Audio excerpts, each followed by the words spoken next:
नमस्कार। मेरे चैनल में आप सभी का बेहद स्वागत है।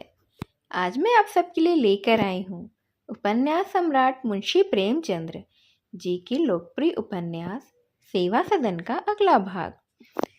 पिछले भाग में आपने सुना कि किस तरह से सुभद्रा और उनके पति पद्म सिंह के बीच में तकरार हो जाती है, वह भी सदन को लेकर, और वह खाना पीना छोड़ देती है, लेकिन वो सदन से हंस हंस कर बातें करती रहती है। इसी तरह बात आगे बढ़ती जाती है। अब आगे तीसरा पहर हो गया था। पद्म सिंह सोकर उठे थे और जम्हाइयाँ ही ले रहे थे। उनका हृदय सुभद्रा के प्रति अनुदार, अप्रिय, दग्धकारी भावों से मलिन हो रहा था। सुभद्रा के अतिरिक्त यह प्राणी मात्र से सहानुभूति करने को तैयार बैठे थे।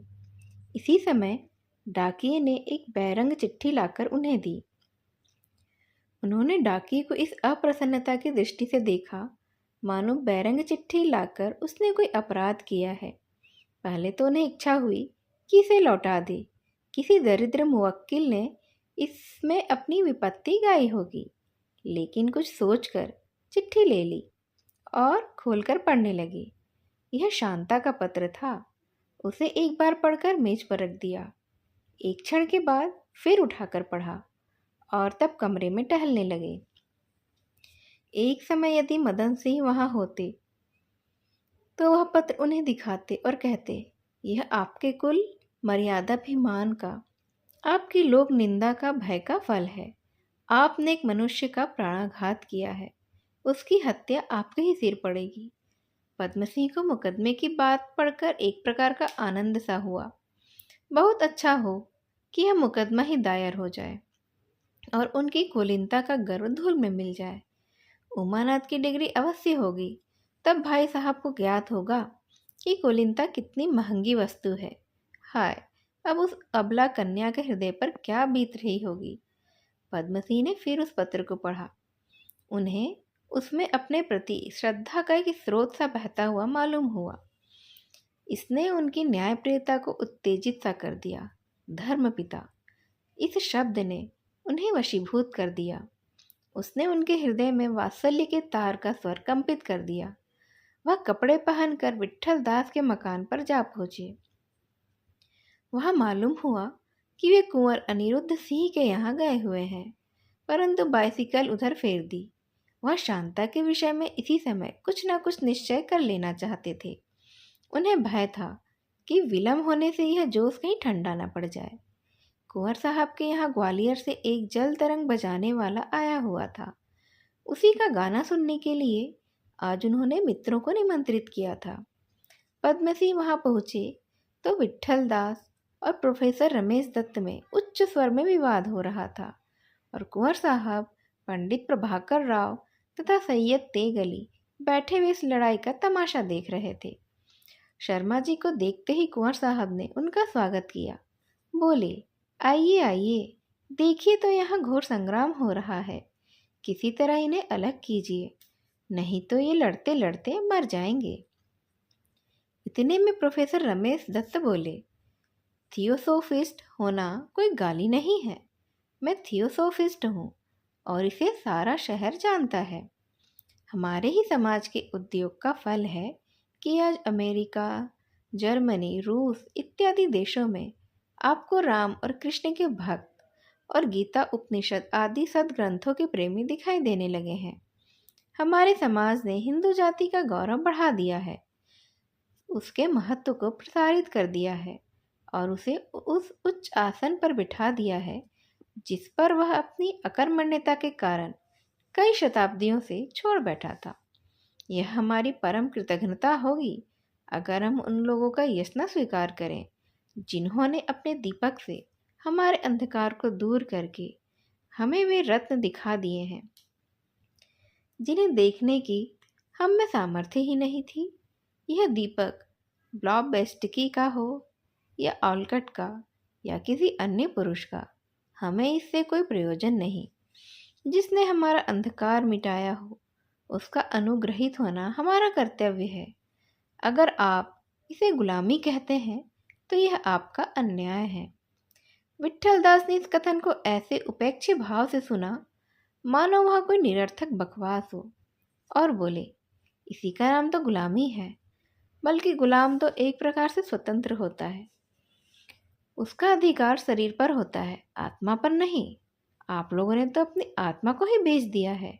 आपकी अंग्रेजी शिक्षा ने आपको ऐसा पददलित किया है कि जब तक यूरोप का कोई विद्वान किसी विषय के गुण दोष प्रकट न करे, तब तक आप उस विषय की ओर से उदासीन रहते हैं। आप उपनिषदों का आदर इसलिए नहीं करते कि वे स्वयं आदरणीय हैं, बल्कि इसलिए करते हैं कि ब्लावेत्स्की और मैक्स मूलर ने उनका आदर किया है। आप में अपनी बुद्धि से काम लेने की शक्ति का तो लोप हो गया है। अभी तक आप तांत्रिक विद्या की बात भी नहीं पूछते थे। अब जो यूरोपियन विद्वानों ने उसका रहस्य खोलना शुरू कर दिया, तो आपको अब तंत्रों में गुण दिखाई देते हैं। यह मानसिक गुलामी उस भौतिक गुलामी से कहीं गई गुजरी है। आप उपनिषदों को अंग्रेजी में पढ़ते हैं, गीता को जर्मन में, अर्जुन को अर्जुना, कृष्ण को कृष्णा कहकर अपने स्वभाषा का ज्ञान का परिचय देते हैं। आपने इस मानसिक दासत्व के कारण उस क्षेत्र में अपनी पराजय स्वीकार कर ली जहां हम अपने पूर्वजों की प्रतिभा और प्रचंडता से चीरकाल तक अपनी विजय पताका फहरा सकते थे। रमेश दत्त इसका कुछ उत्तर देना ही चाहते थे कि कुंवर साहब बोल उठे, मित्रों, अब मुझसे बिना बोले रहा नहीं जाता। लाला साहब, आप अपने इस गुलामी शब्द को वापस लीजिए। विट्ठलदास, क्यों वापस लूं? कुंवर साहब, आपको इसके प्रयोग करने का अधिकार नहीं है। विट्ठलदास, मैं आपका आशय नहीं समझा। कुंवर साहब, मेरा आशय यह है कि हम में कोई भी दूसरों को गुलाम कहने का अधिकार नहीं रखता है। अंधों के नगर में कौन किसको अंधा कहेगा? हम सबके सब राजा हों या रंग, गुलाम हैं। हम अगर अपढ़, निर्धन, गवार हैं तो थोड़े गुलाम हैं। हम अपने राम का नाम लेते हैं, अपनी गाय पालते हैं और अपनी गंगा में नहाते हैं। और हम यदि विद्वान, उन्नत, ऐश्वर्यवान हैं तो बहुत गुलाम हैं, जो विदेशी भाषा बोलते हैं, कुत्ते पालते हैं और अपने देशवासियों को ही नीच समझते हैं। सारी जाति तो इन्हीं दो भागों में ही विभक्त है। इसीलिए कोई किसी को गुलाम नहीं कह सकता है। गुलामी के मानसिक, आत्मिक, शारीरिक आदि विभाग करना भ्रांति कारक है। गुलामी केवल आत्मिक होती है और दशाएं इसी के अंतर्गत है। मोटर, बंगले, पोलो और पियानो यह एक बेड़ी के ही तुल्य है। जिसने इन बेड़ियों को नहीं पहना, उसी को सच्ची स्वाधीनता का आनंद प्राप्त हो सकता है। और आप जानते हैं वे कौन लोग हैं? वे हमारे दीन कृषक हैं, जो अपने पसीने की कमाई खाते हैं, अपने जाति, भेष, भाषा और भाव का आदर करते हैं और किसी के भी सामने सिर नहीं झुकाते हैं। प्रभाकर राव ने मुस्कुराकर कहा, आपको कृषक बन जाना चाहिए था। कुंवर साहब, तो अपने पूर्व जन्मों के कुकर्मों को कैसे भोगूंगा? बड़े दिन में मेवे की डालियां कैसे लगाऊंगा? सलामी के लिए खानसामा की खुशामद कैसे करूंगा? उपाधि के लिए नैनीताल के चक्कर कैसे लगाऊंगा? डिनर पार्टी लेकर लेडियों के कुत्तों को कैसे गोद में उठाऊंगा? देवताओं को प्रसन्न और संतुष्ट करने के लिए देशहित के कार्यों में असम्मति कैसे दूंगा?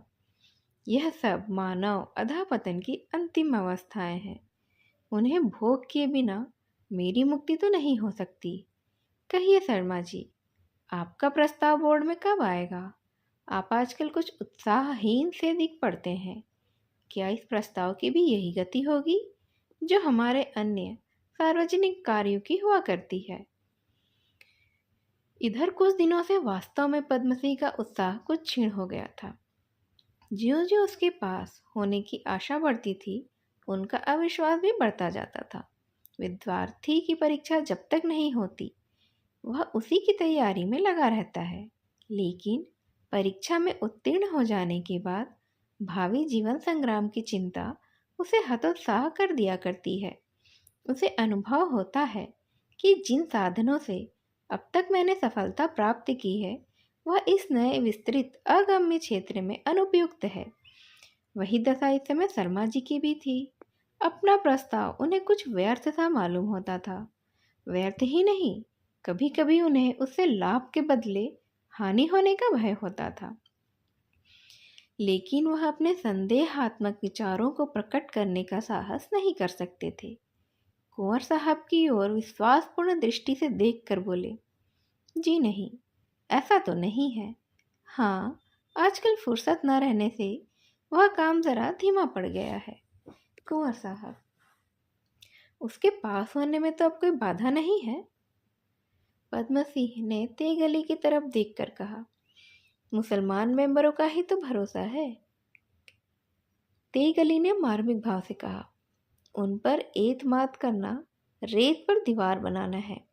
आपको मालूम नहीं वहाँ क्या चालें चली जा रही है। अजब नहीं है कि ऐन वक्त पर वो धोखा देते हैं। पद्म सिंह, मुझे तो ऐसी आशा नहीं है। तेगली, यह आपकी शराफत है।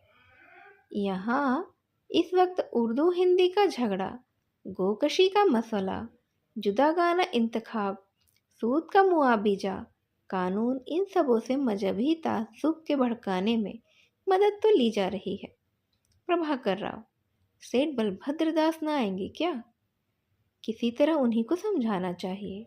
कुंवर साहब, मैंने उन्हें निमंत्रण ही नहीं दिया क्योंकि मैं जानता था कि वह कदापि नहीं आएंगे। वह मतभेद को वैमनस्य समझते हैं। हमारे प्राय सभी नेताओं का तो यही हाल है। यही एक विषय जिसमें उनकी सजीवता प्रकट होती है। आपका उनसे जरा भी मतभेद हुआ और वह आपके जानी दुश्मन हो गए। आपसे बोलना तो दूर रहा, आपकी सूरत तक ना देखेंगे, बल्कि अवसर पाएंगे तो अधिकारियों से आपकी शिकायत करेंगे।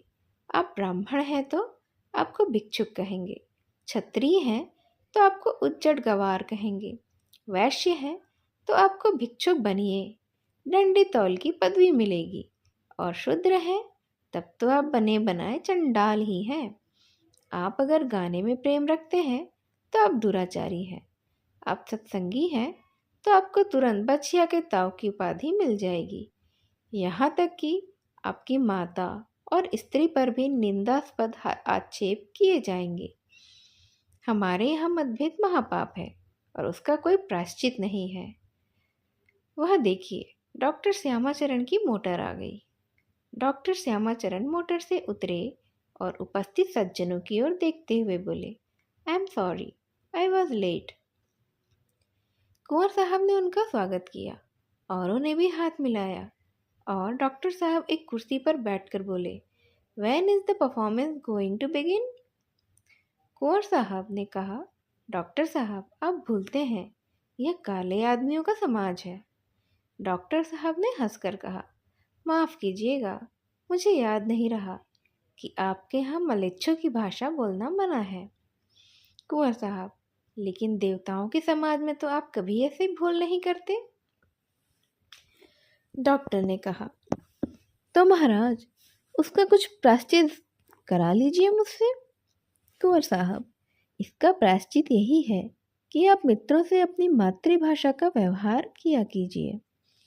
डॉक्टर, आप राजा लोग हैं, आपसे यह प्रण निभ सकता है, हमसे इसका पालन क्यों कर हो सकता है?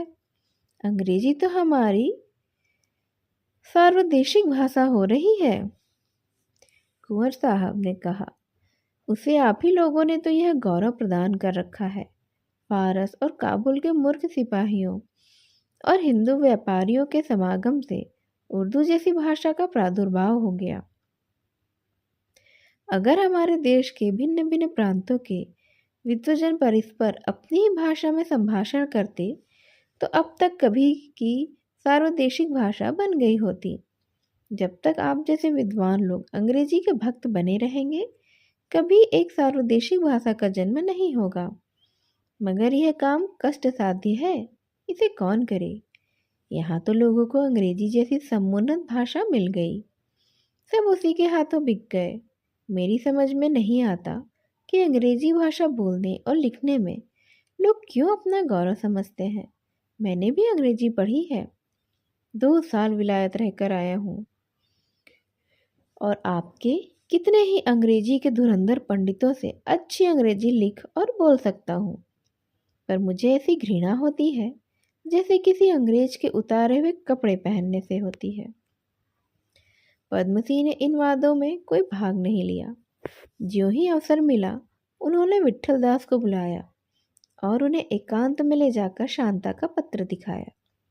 विट्ठल दास ने कहा, अब आप क्या करना चाहते हैं? पद्मसी, मेरी तो कुछ समझ में नहीं आता। जब से यह पत्र मिला है ऐसा मालूम होता है मानो नदी में बहा जाता हूँ। विट्ठल दास, कुछ ना कुछ करना तो पड़ेगा। पद्मसी, क्या करूं? विट्ठल दास, शांता को बुला लाइए। पद्मसी, सारे घर से नाता टूट जाएगा। विट्ठल दास, टूट जाए? कर्तव्य के सामने किसी का क्या भय? पद्मसी, यह तो आप ठीक कहते हैं, पर मुझ में इतना सामर्थ्य नहीं। भैया को मैं अप्रसन्न करने का साहस तो नहीं कर सकता हूँ। विट्ठल दास, आपने यहाँ न रखिए, विधवा आश्रम में रख दीजिए, यह तो कठिन नहीं ना। पद्मसी, हाँ, यह आपने तो अच्छा उपाय बताया, मुझे इतना भी नहीं सूझा था। कठिनाई में ना मेरी बुद्धि जैसे चरने चली जाती है। विट्ठल दास, लेकिन जाना तो आपको पड़ेगा। पद्मसी, यह क्यों? आपके जाने से काम नहीं चलेगा। विट्ठल दास, भला उमानाथ उसे मेरे साथ क्यों भेजने लगे? पद्मसी, इससे उन्हें क्या आपत्ति हो सकती है? विट्ठल दास, अब तो कभी कभी बच्चों सी बातें करने लगते हैं। शांता उनकी बेटी ना सही, पर इस समय वह उसके पिता हैं। वह उसे एक अपरिचित मनुष्य के साथ क्यों आने देंगे? पद्मसी, भाई साहब, आप नाराज ना हो। मैं वास्तव में कुछ बौखला सा गया हूँ, लेकिन मेरे चलने में तो बड़ा उपद्रव खड़ा हो जाएगा। भैया सुनेंगे तो वह तो मुझे मार ही डालेंगे। जनवासे में उन्होंने जो धक्का लगाया था वह तो मुझे आज तक याद है। विट्ठल दास, अच्छा, आप ना चलिए, मैं ही चला जाऊंगा, लेकिन उमानाथ के नाम एक पत्र देने में तो आपको कोई बाधा नहीं है ना। पद्मसी, आप कहेंगे कि यह नीरा मिट्टी का लौंदा है, पर मुझ में उतना साहस भी नहीं है। ऐसी युक्ति बताइए कि कोई अवसर पड़े तो मैं साफ निकल जाऊं, भाई साहब को मुझ पर दोषारोपण करने का मौका भी न मिले। विट्ठल दास ने झुंझलाकर उत्तर दिया, मुझे ऐसी युक्ति नहीं सूझती है। भले मानुस, आप भी अपने को मनुष्य कहेंगे? वहाँ तो वह धुआंधार व्याख्यान देते हैं, ऐसे उच्च भाव से भरा हुआ, मानो मुक्तात्मा है, और कहाँ यह भीरूपना। पद्मसी ने लज्जित होकर कहा, इस समय जो चाहे कह लीजिए, पर इस काम का सारा भार आप ही के ऊपर रहेगा। विट्ठल दास, अच्छा, एक तार तो दे दीजिएगा, या इतना भी नहीं होगा आपसे? पद्मसी उछलकर कहते हैं, हाँ हाँ, मैं तार दे दूंगा। मैं तो जानता था कि आप राह निकालेंगे। अब अगर कोई बात आ पड़ी तो मैं तो कह दूंगा कि मैंने तार नहीं दिया, किसी ने मेरे नाम से दे दिया होगा। मगर एक ही क्षण में उनका विचार फिर से पलट गया। अपनी आत्मभीरुता पर लज्जा आई। मन में सोचा, भाई साहब ऐसे मूर्ख नहीं है कि इस धर्म कार्य के लिए मुझसे अप्रसन्न हो, और यदि हो भी जाए तो मुझे इसकी चिंता तो नहीं करनी चाहिए। विट्ठल दास कहते हैं, तो आज ही तार दे दीजिए। पद्मसी, लेकिन यह सरासर जालसाजी होगी। विट्ठल दास, हाँ होगी, तो आप ही समझिए। पद्मसी, मैं चलूं तो कैसा हो? विट्ठल दास, बहुत ही उत्तम, सारा काम ही बन जाएगा। पद्मसी, अच्छी बात है, मैं और आप दोनों चलेंगे। विट्ठल दास, तो कब? पद्मसी, बस आज तार देता हूँ कि हम लोग शांता को विदा कराने आ रहे हैं, परसों संध्या की गाड़ी से चले चलेंगे। विट्ठल दास, निश्चय हो गया फिर? पद्मसी, हाँ हाँ, निश्चय हो गया, आप मेरा कान पकड़कर ले जाइएगा मुझे। विट्ठल दास अपने सरल हृदय मित्र की ओर प्रशंसा की दृष्टि से देखते हैं, और दोनों मनुष्य जल तरंग सुनने जा बैठे, जिसकी मनोहर ध्वनि आकाश में गूंज रही थी। जब हम स्वास्थ्य लाभ करने के लिए किसी पहाड़ पर जाते हैं तो इस बात का विशेष यत्न करते हैं कि हमसे कोई कुपथ्य ना हो। नियमित रूप से व्यायाम करते हैं। आरोग्य का उद्देश्य सदैव हमारे सामने रहता है। सुमन वृद्धाश्रम में आत्मिक स्वास्थ्य लाभ करने गई थी और अभिष्ट को एक क्षण के लिए भी नहीं भूलती थी। वह अपनी बहनों की सेवा में तत्पर रहती और धार्मिक पुस्तकें पढ़ती। देवोपासना स्नान आदि में उसके व्यथित हृदय को शांति मिलती थी। विट्ठल दास ने अमोला के समाचार उससे छिपा रखे थे, लेकिन जब शांता को आश्रम में रखने का विचार निश्चित हो गया तब उन्होंने सुमन को इसके लिए तैयार करना उचित समझा। उन्होंने कुंवर साहब के यहाँ से आकर उसे सारा समाचार कह सुनाया। आश्रम में सन्नाटा छाया हुआ था। रात बहुत बीत चुकी थी और सुमन को किसी भांति नींद ही नहीं आती थी। उसे आज अपने अविचार का यथार्थ स्वरूप दिखलाई दे रहा था। जिस प्रकार कोई रोगी क्लोरोफॉर्म लेने के पश्चात होश में आकर अपने चीरे फोड़े के गहरे घाव को देखता है और पीड़ा तथा भय से मूर्छित हो जाता है, वही दशा इस समय सुमन की थी। पिता, माता और बहन तीनों उसके अपने सामने बैठे हुए मालूम होते थे। माता लज्जा और दुख से सिर झुकाए उदास हो रही थी। पिता खड़े उसकी ओर क्रोधान्मत रक्त वर्ण नेत्रों से ताक रहे थे और शांता शोक, नैराश्य और तिरस्कार की मूर्ति बनी हुई कभी धरती की ओर ताकती थी, कभी आकाश की ओर। सुमन का चित्त व्यग्र हो उठा। वह चारपाई से उठी और बलपूर्वक अपना सिर पक्की जमीन पर पटकने लगी। वह अपनी ही दृष्टि में एक पिशाचिनी मालूम होती थी। सिर में चोट लगने से उसे चक्कर आ गया। एक क्षण के बाद उसे चेत हुआ। माथे से तो रुधिर बह रहा था। उसने धीरे से कमरा खोला। आंगन में अंधेरा छाया हुआ था। वह लपकी हुई फाटक पर आई, पर वह बंद था। उसने ताले को कई बार हिलाया, पर वह नहीं खुला। बुढ़ा चौकीदार फाटक से जरा हटकर सो रहा था। सुमन धीरे धीरे उसके पास आई और उसके सिर के नीचे से कुंजी टटोलने लगी। चौकीदार हड़बड़ाकर उठ बैठा और चोर चोर चिल्लाने लगा। सुमन वहां से भागी और अपने कमरे में आकर किवाड़ बंद कर लिए। एक क्षण के बाद उसे चेत हुआ था और माथे से जो रुधिर बह रहा था वह उसके तेज बहाव में बह जा रहा था, किंतु सवेरे के पवन के सदृश चित्त की प्रचंड व्यग्रता भी शीघ्र ही शांत हो रही थी। सुमन खूब बिलक कर रोई। हाय, मुझ जैसी डायन संसार में नहीं होगी। मैंने विलास तृष्णा की धुन में अपने कुल का सर्वनाश कर दिया। मैं अपने पिता की घातिका हूँ। मैंने शांता के गले पर छुरी चलाई है। मैं उसे यह कालिमापूर्ण मुंह कैसे दिखाऊंगी? उसके सम्मुख कैसे ताकूंगी? पिताजी ने जिस समय यह बात सुनी होगी उन्हें कितना दुख हुआ होगा। यह सोचकर वह फिर से रोने लगी। यह वेदना उसे अपने और कष्टों से असह्य मालूम होती थी।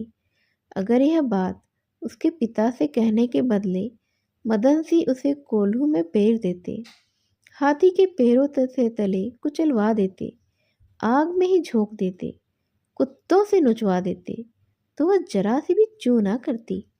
अगर विलास की इच्छा और निर्दय अपमान ने उसकी लज्जा शक्ति को शिथिल ना कर दिया होता तो वह कदापि घर से पाँव ना निकालती। वह अपने पति के हाथों कड़ी से कड़ी यातना सहती और घर में ही पड़ी रहती। घर से निकलते समय उसे यह ख्याल भी नहीं था कि मुझे कभी दाल मंडी में बैठना पड़ेगा। वह बिना कुछ सोचे समझे घर से निकल खड़ी हुई थी। उस शोक और नैराश्य की अवस्था में वह भूल गई थी कि मेरे पिता भी हैं, बहन भी है। बहुत दिनों के वियोग ने उनका स्मरण ही नहीं रखा था। वह अपने को संसार में अकेली असहाय समझती थी। वह समझती थी मैं किसी दूसरे देश में हूँ और मैं जो कुछ करूँगी वह सब गुप्त ही रहेगा। पर अब ऐसा संयोग आ पड़ा कि वह अपने को आत्मी सूत्र से बंधी हुई पाती थी। जिन्हें वह भूल चुकी थी वह फिर उसके सामने आ गए, और आत्माओं का स्पर्श होते ही लज्जा का प्रकाश आलोकित होने लगा था। सुमन ने शेष रात मानसिक विफलता की दशा में काटी। 4 बजने पर वह गंगा स्नान को चली। वह बहुधा अकेले ही जाया करती थी, इसीलिए चौकीदार ने कुछ पूछताछ भी नहीं की। सुमन गंगा तट पर पहुंचकर इधर उधर देखने लगी कि कोई है तो नहीं। वह आज गंगा में नहाने नहीं बल्कि उसमें डूबने आई थी। उसे कोई भी शंका, भय या घबराहट नहीं थी। कल किसी समय शांता आश्रम में आ जाएगी। उसे मुंह दिखाने की अपेक्षा गंगा की गोद में मगन हो जाना कितना सहज था। अकस्मात उसने देखा कि कोई आदमी उसकी तरफ चला आ रहा है। अभी कुछ कुछ अंधेरा था, पर सुमन को इतना मालूम हो गया कि कोई साधु है। सुमन की अंगुली में एक अंगूठी थी। उसने उसे साधु को दान करने का निश्चय किया, लेकिन वह ज्यों ही समीप आया, सुमन ने भय, घृणा और लज्जा से अपना मुंह छिपा लिया। यह तो गजाधर थे। सुमन खड़ी थी और गजाधर उसके पैरों पर गिर पड़े और रुद्ध कंठ से बोले, मेरा अपराध क्षमा करो। सुमन पीछे हट गई। उसकी आंखों के सामने अपने अपमान का दृश्य खींच गया। घाव हरा हो गया। उसके जी में आया कि इसे फटकारूं, कहूं कि तुम मेरे पिता के घातक, मेरे जीवन का नाश करने वाले हो। पर गजाधर की अनुकंपापूर्ण उदारता, कुछ उसका साधु वेश और कुछ विराग भाव ने, जो प्राणाघात का संकल्प कर लेने के बाद उदित हो जाता है, उसे द्रवित कर दिया। उसके नयन सजल हो गए। करुण स्वर में बोली, तुम्हारा कोई अपराध नहीं है। जो कुछ हुआ वह सब तो मेरे ही कर्मों का फल था। गजाधर, नहीं सुमन, ऐसा मत कहो।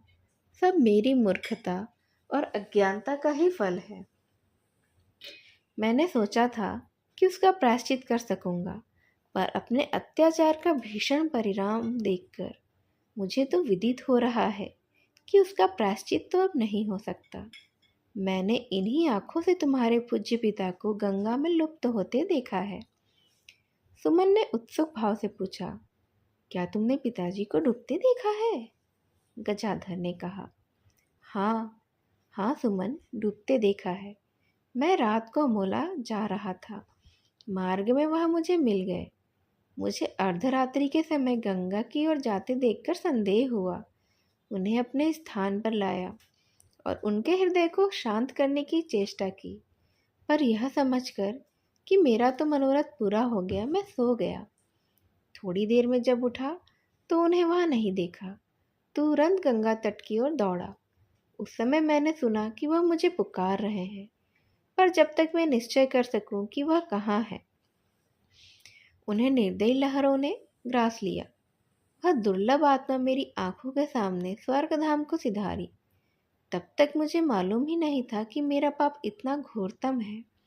वह अक्षम्य है, अदंड्य है। मालूम नहीं ईश्वर के यहाँ मेरी अब क्या गति होगी। गजाधर की आत्मवेदना ने सुमन के हृदय पर वही काम किया जो साबुन मैल के साथ करता है। उसने जमे हुए मालिन्य को काटकर ऊपर कर दिया। वह संचित भाव ऊपर आ गए जिन्हें वह गुप्त रखना चाहती थी। बोली, परमात्मा ने तुम्हें सद्बुद्धि प्रदान कर दी है। तुम अपनी सुकीर्ति से चाहे कुछ भी कर लो, पर मेरी क्या गति होगी? मैं तो दोनों लोकों से गई। हाय, मेरी विलास तृष्णा ने मुझे कहीं का नहीं रखा। अब क्या छुपाऊं? तुम्हारे दारिद्र्य और इससे अधिक तुम्हारे प्रेम विहीन व्यवहार ने मुझ में असंतोष का अंकुर जमा दिया, और चारों ओर पाप जीवन की मान मर्यादा, सुख विलास देखकर इस अंकुर ने बढ़ते भटकटई के दृश्य सारे हृदय को छा लिए। उस समय एक फफूले को फोड़ने के लिए जरा सी ठेस बहुत थी। तुम्हारी नम्रता, तुम्हारा प्रेम, तुम्हारी सहानुभूति, तुम्हारी उदारता उस फफोले पर फाहे का काम देती, पर तुमने उसे मसल दिया। मैं पीड़ा से व्याकुल संज्ञाहीन हो गई। तुम्हारे उस पाशविक पैशाचिक व्यवहार का जब स्मरण होता है तो हृदय में एक ज्वाला सी दहकने लगती है और अंतःकरण से तुम्हारे प्रति श्राप निकल आता है। यह मेरा अंतिम समय है। एक क्षण में यह पापमय शरीर गंगा में डूब जाएगा। पिताजी की शरण में पहुंच जाऊंगी। इसीलिए ईश्वर से प्रार्थना करती हूँ कि तुम्हारे अपराधों को क्षमा करे। गजाधर ने चिंतित स्वर में कहा, सुमन, यदि प्राण देने से पापों का प्रायश्चित हो जाता तो मैं अब तक कभी का प्राण दे चुका होता। सुमन, कम से कम दुखों का अंत तो हो जाएगा।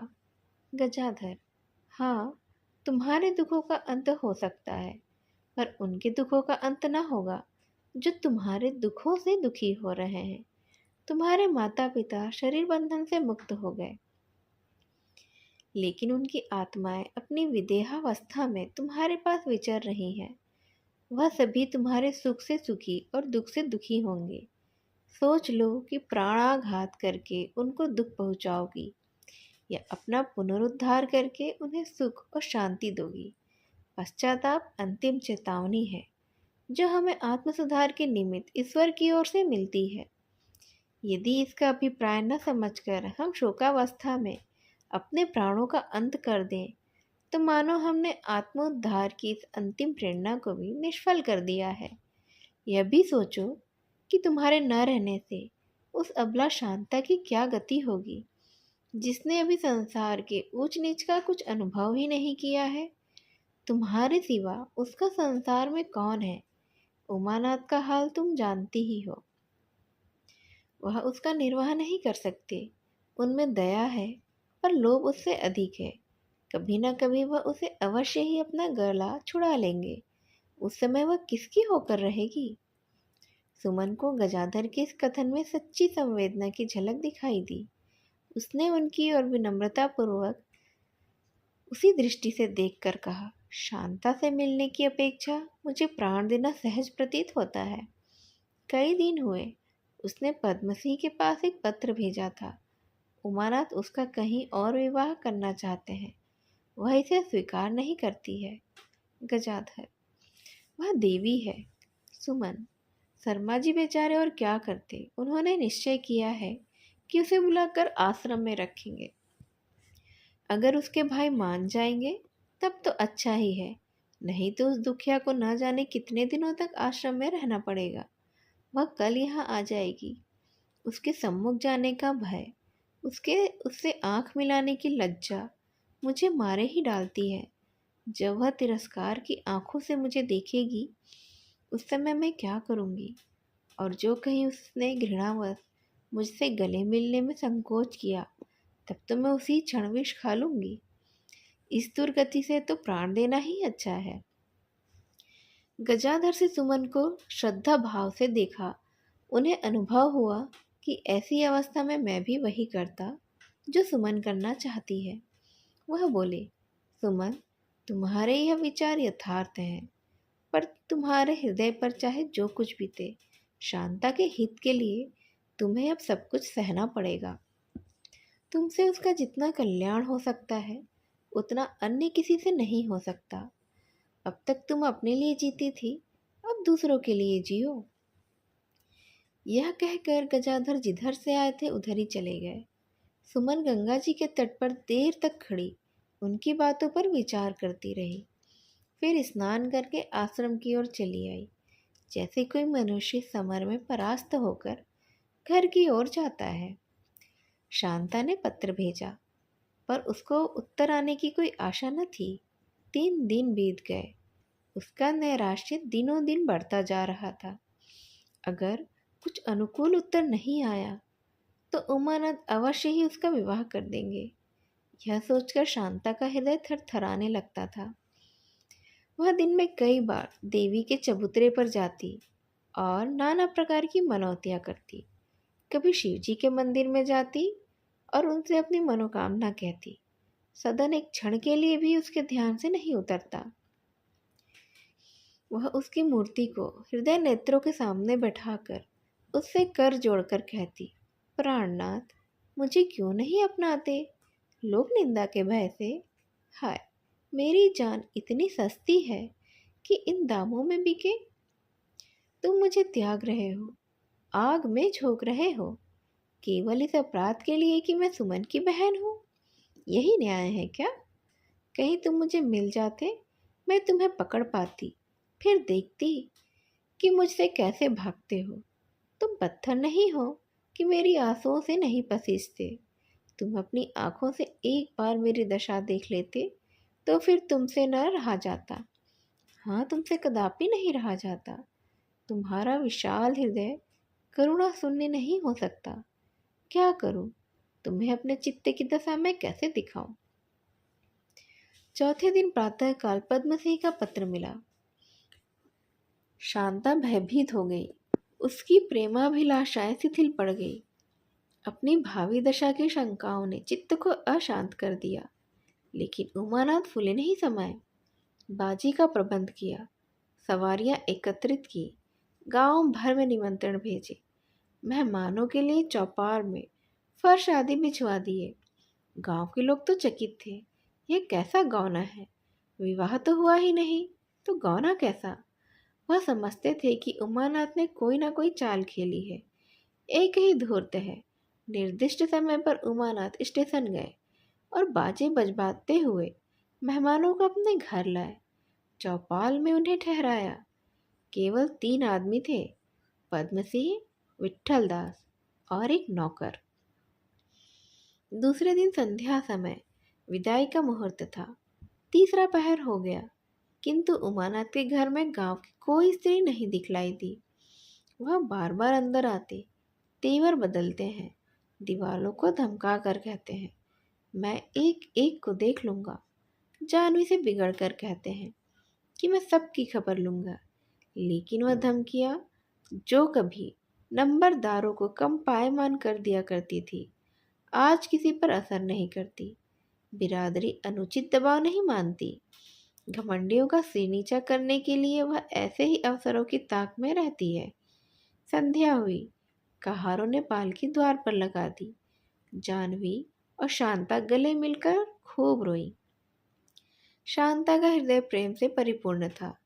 इस घर में उसे जो जो कष्ट उठाने पड़े थे, वह इस समय भूल गए थे।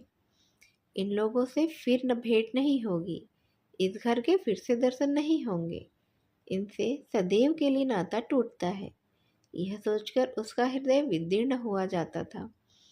जानवी का हृदय भी दया से भरा हुआ था। इस माता पिता विहीन बालिका को हमने बहुत कष्ट दिए। यह सोचकर वह अपने आंसुओं को ना रोक सकती थी।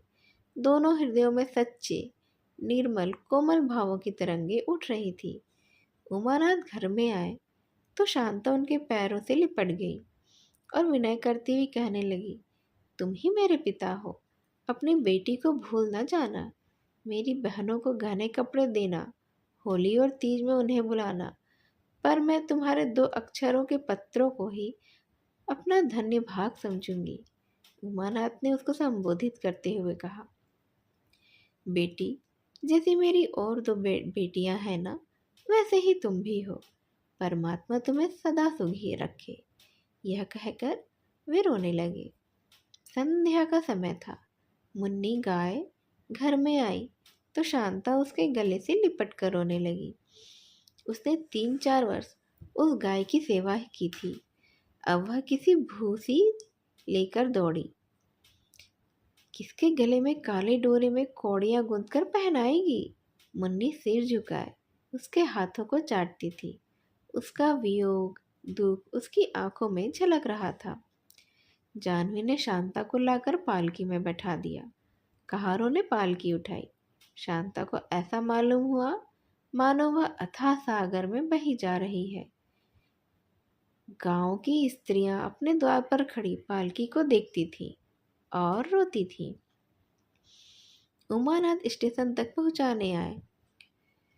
चलते समय अपनी पगड़ी उतारकर उन्होंने पद्मसिंह के पैरों पर रख दी।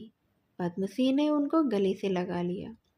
जब गाड़ी चली तो पद्मसिंह ने विट्ठल दास से कहा, अब इस अभिनय का सबसे कठिन भाग आ गया है, विट्ठल दास कहते हैं। मैं नहीं समझा। अब वह कठिन समय क्या होता है, यह हम सुनेंगे इस कहानी के अगले भाग में। मेरी इस कहानी को यहाँ तक ध्यान से सुनने के लिए आप सभी का धन्यवाद। नमस्कार।